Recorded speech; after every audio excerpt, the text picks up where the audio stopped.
Greetings and welcome to AmericaTV.me, powered by you. Today I'm going to share with you some key facts on the ALANA economy in Minnesota. You see, we have about a $1.4 trillion African, Latino, Asian, and Native American economy in Minnesota. This comprises of the income, the housing, the talent embodied in about half a million workers, and other assets. And this $1.4 trillion economy is quite huge in a relative term. It's bigger than the economy of Mexico.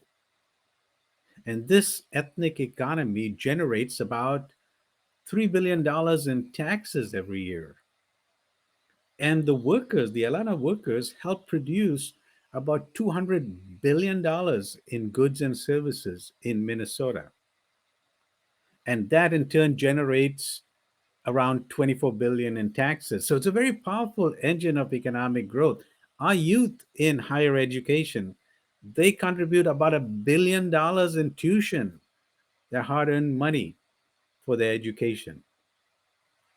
So the question is, how could we grow this $1.4 trillion economy? And we have a great opportunity today in Minnesota.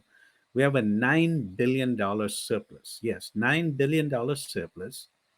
And if we just were to look at 20% of that surplus, because 20% of the population in Minnesota are from the Alana communities, so 20% of the surplus, or $2 billion, and we take that and invest it in long term asset building, whether it's housing or jobs or business or development, education, in a very structured and systematic way, we can really leverage this $1.4 trillion to new heights.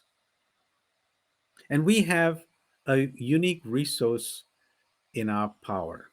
You see, as you may know, we were involved in the redistricting debate where the judges recently drew up all the new legislative districts in Minnesota. The Alana communities were at the table, and the judges acknowledged the important role of our communities in shaping these districts and for the Minnesota as a whole. So it is very clear that anyone who is elected have to represent these economic interests because it's reflected in the final order of the judge's statements. But more so, at a very practical level, no one can win the office of governor or win, uh, capture the House, majority in the House or majority in the Senate without the Alana voter. So the Alana communities need to be very active in the political sphere, vote, and be engaged because this $1.4 trillion economy depends upon your active participation. And so take time to educate people who knock on your door for the vote, to inquire and dialogue with them. What does this $1.4 trillion economy mean to them, and what are they willing to support? And take time to engage with the legislature right now as they decide on where the budget surplus is being spent. More about these and other conversations on AmericaTV.me. It's powered by you. So let's explore how we can work together. And in the meantime, have a wonderful Minnesota day. Thank you.